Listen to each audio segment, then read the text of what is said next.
Olá, está no ar o Administração em Debate, um programa do Conselho Regional de Administração do Tocantins, em parceria com o Conselho Regional de Administração do Rio de Janeiro. No programa de hoje, vamos ver como foi o lançamento do ano do Jubileu de Ouro da Administração no Rio de Janeiro, com a palestra dos administradores Wagner Siqueira, Bianor Cavalcante e Luiz Augusto Costa Leite. Logo depois, uma entrevista exclusiva com o administrador e empresário Marcilei Ferreira. Confira!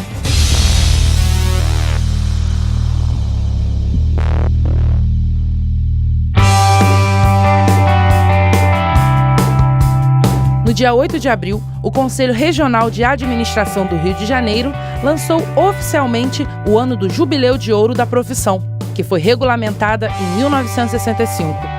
O evento aconteceu no auditório da Firjan, no centro da cidade, e contou com a presença de dezenas de profissionais que se reuniram para assistir às palestras dos administradores Wagner Siqueira, Bianor Cavalcante e Luiz Augusto Costa Leite.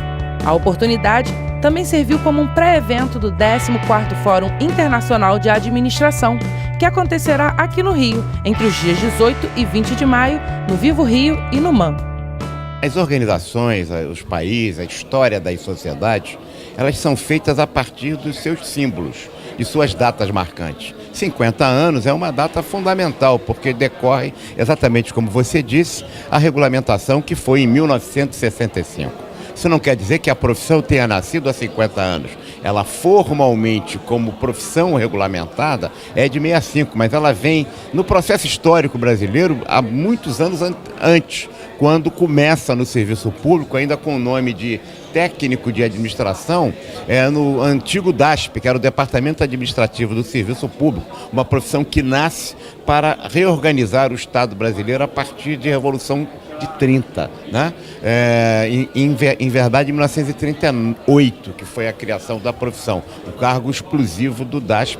Você tem que considerar que ele estava antes da usina de Volta Redonda, do processo industrial brasileiro, onde tinham, no serviço público, a grande opção de emprego. Era o maior salário da administração pública e por concurso, sistema do mérito. Esse jubileu, até mesmo o 14º Fórum Internacional de Administração, trabalha muito com a questão de transformação. Na sua visão, com toda a sua experiência, o que mais precisa ser mudado, ser reinventado, revitalizado na administração brasileira? A primeira coisa que tem que considerar é o seguinte: quando a gente fala em transformação e mudança, o processo está sempre mudando, né? O rio passa e quando está continuando passando já é outro. O processo de mudança é natural e espontâneo e determinado, mas há condições na sociedade, nas instituições, que precisam ser preservadas. A gente também não pode querer quebrar todos os paradigmas indefinidamente, como se quebrar paradigma e fazer a mudança fosse um processo, uma determinação histórica. Há que se preservar paradigmas e avançar em novos paradigmas. E o processo de contrapor avanços e retrocessos, ou manutenção efetiva das conquistas já efetivadas, é que faz com que as sociedades avancem e também uma profissão como o caso da profissão de gestor. Quando você fala, o Brasil... É uma frase quase que comum. O Brasil não é um país subdesenvolvido, mas certamente é um país subadministrado. E poderíamos estar muito melhor como país, como nação, como povo, se nós estivéssemos na gestão pública, privada e pública, certamente melhor. Profissional. Somos um país de gestão ainda amadora, em que pese o esforço da profissão e os avanços conquistados nesses últimos 50 anos. Em sua palestra, o presidente do CRA-RJ também salientou a importância do trabalho anterior à regulamentação e o crescimento da profissão no decorrer dos anos. Vivemos um símbolo importante nesse momento. 50 anos de regulamentação da profissão. A luta de muitos, dificuldade de muitos outros, e, finalmente, a vitória no dia 9 de setembro de 1965, com a regulamentação da profissão. Esse passado de 50 anos atrás é um passado que não passa, porque ele é presente. E, nesse sentido, o passado é presente, porque é o que fica do que passou. Isso me faz lembrar o grande vascaíno e grande cancioneiro da música popular, né? O nosso Paulinho da Viola, que ele dizia assim: esse passado vive em mim. Né? E o passado vive em nós porque ele não é mais passado, ele é presente. Mas é um engano se nós pensarmos que essa profissão existe enquanto profissão apenas a partir da sua regulamentação. Nós vamos esquecer, como disse, a luta de muitos. Em verdade, quando em 1938 foi criado o Departamento Administrativo do Serviço Público, o DASP, com a criação exclusiva do DASP, que era do técnico de administração. E nós estamos falando por uma sociedade ainda daquela época agrária, monocultura de café, onde não tinha sequer a usina de Volta Redonda. Estávamos falando do melhor emprego, do maior salário da administração pública. Nascemos de cima para baixo, num momento em que o mundo vivia uma expulsão, uma rejeição dos processos democráticos e da valorização dos processos totalitários. Em Stalin, na Rússia, Franco, Revolução Espanhola, na Espanha, Salazar em Portugal, né? Getúlio no Brasil. Estado Novo, produto do Estado Novo, a contradição em si, que trazia o sistema do mérito, pilar da Revolução Francesa, da liberdade, fraternidade e igualdade, mas fundamentalmente no sistema do mérito. O que nós assistimos hoje, lamentavelmente, é muitas organizações que, em nome da luta dos trabalhadores, negar o sistema do mérito como se criasse uma casta de privilegiados. Veja como é que os valores, as crenças, as premissas e os conceitos se distorcem. Essa profissão nasce, portanto, com um técnico de administração em 38, sob o sistema do mérito, e um grupo de profissionais de alta qualificação questionando aquela realidade totalitária, lutando pela democracia e também pelo sistema de mérito na administração pública e no conjunto da sociedade brasileira. Isso leva, né, como rebento do DASP, e que cresceu muito, um rebento, isso é que é fantástico, quando o filho fica mais forte, mais importante, mais significativo do que o próprio criador.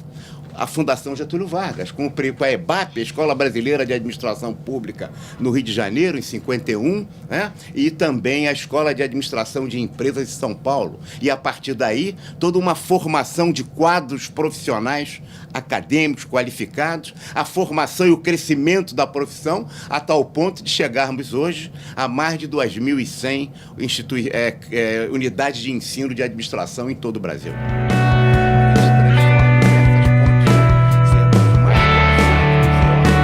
Se você quer saber mais sobre o 14º Fórum Internacional de Administração que acontece na cidade do Rio de Janeiro entre os dias 18 e 20 de maio, acesse o site do Conselho. Acesse também a TV do CRA-RJ. Lá você vai conferir entrevistas especiais com os palestrantes e também vídeos feitos especialmente para mostrar os mais diversos temas, como sustentabilidade, valores éticos e morais dentro das organizações, governança corporativa e muito mais. Acesse também fia2015.com.br, inscreva-se e participe.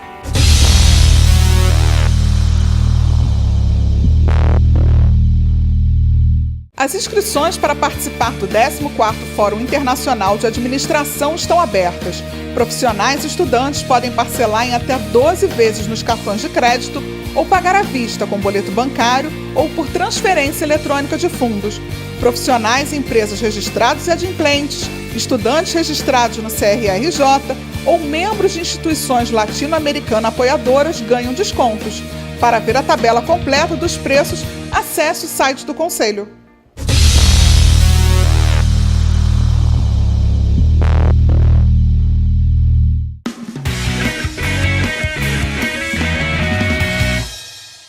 O programa do Conselho Regional de Administração do Rio de Janeiro, em parceria com o Conselho Regional de Administração do Tocantins. E eu estou com Marcilei Ferreira. Tudo bem, Marcilei? Olá, tudo bem. Tudo ótimo. Você trabalha com sistema de automação comercial. Você tem uma empresa que realiza esse tipo de serviço. Para a gente começar a conversar, o que é sistema de automação comercial? O sistema de automação comercial, ele é um sistema que vai ajudar o empresário na gestão da empresa dele. É um sistema onde o empresário vai conseguir alimentar ele e vai ter todo um controle financeiro, controle de estoque, controle contábeis, fiscais da empresa dele. Em cima desses controles, vai conseguir tomar decisões mais adequadas nos processos da empresa. E qualquer empresa pode ter, deve ter, como é que é isso? Hoje eu não consigo enxergar e ver uma empresa sem automação comercial.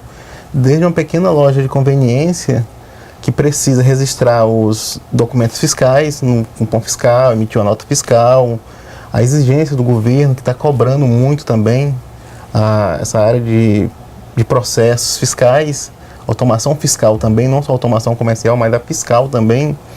Então eu não consigo enxergar uma empresa hoje sem automação comercial, desde um lava-jato, uma empresa de conveniência, até uma grande empresa. Porque é nela que ele vai conseguir fazer o fechamento de caixa, emissão de documentos fiscais e ter todos os balancetes também, demonstrativo de resultado. Então hoje é necessário que todas as empresas tenham, até para que elas possam funcionar bem e dar lucro, que é isso geralmente o grande objetivo das empresas, né? Isso. Além da pessoa se organizar e dar o lucro, ele vai conseguir saber e o sistema vai auxiliar, vai ser um braço direito do empresário. Então o empresário ele tem que ter uma ferramenta de gestão como seu auxiliar, entendeu? Porque é nele que ele vai conseguir enxergar essas informações, entendeu? E também o governo hoje está cobrando muito essa parte de emissão de documentos fiscais, que seja tudo eletrônico. Então hoje o empresário, ele meio que é obrigado a se organizar, e o governo está dando um empurrão para ele se organizar também. O que é positivo. O que é positivo. E hoje você trabalha com que tipo de empresas? Hoje o nosso foco é comércio varejista, atacadista e posto de combustível. E você está, além do Tocantins, você trabalha em outros estados Isso. também? Hoje a Max Data Sistema possui 2 filiais fora de Palmas e, através das filiais, nós atendemos 11 estados. Espalhados pelo Brasil? Espalhados pelo Brasil. E como é que hoje o gestor vê esse trabalho realizado por você? Já é uma coisa bem aceita? Ou, como você falou, o governo hoje impõe algumas regras e aí tem que realizar. Ou ele já consegue perceber o quanto é importante, já pede para criar novas ferramentas, para desenvolver outros projetos? Infelizmente, a maioria dos empresários vê a automação comercial, os sistemas, como um gasto e não como um investimento. E como uma obrigação imposta pelo governo, entendeu? Então, a maioria dos empresários, infelizmente, não consegue ter resultados que deveria ter com a ferramenta. Ele tem uma ferramenta muitas vezes excelente na empresa dele, mas só vê que é uma obrigação do governo emitir os documentos fiscais. Então, se eu for pegar aí 80% dos empresários, vê como uma obrigação e não como uma solução. E usa todas as ferramentas que esse sistema disponibiliza, ou é como aparelho celular, né, que a gente compra para falar, para bater foto, para usar as mídias sociais e depois não utiliza as mais diversas outras funções que ele disponibiliza? Infelizmente também os empresários não utilizam. Hoje nós temos pesquisa interna da nossa empresa que o nosso cliente não utiliza 15% do que a ferramenta oferece. Nossa. Então é um índice muito pequeno. Então se eu pegar 80% do nosso cliente, não utiliza 15% do que nós oferecemos. E o que vocês fazem para mudar isso? Existe algum trabalho de esclarecimento, de convencimento, para que ele fale, olha só, a gente está te vendendo um produto que custa X e você está usando 10% desse produto e você pode usar muito mais? Esse é um paradigma que a gente está tentando quebrar dentro das empresas.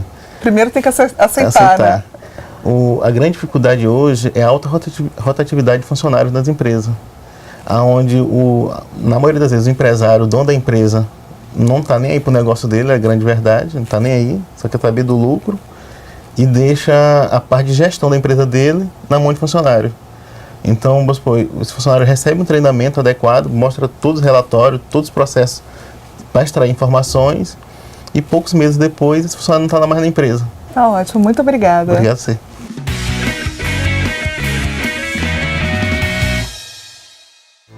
O Administração em Debate desta semana termina aqui. Na próxima semana, um outro programa para você. Até lá!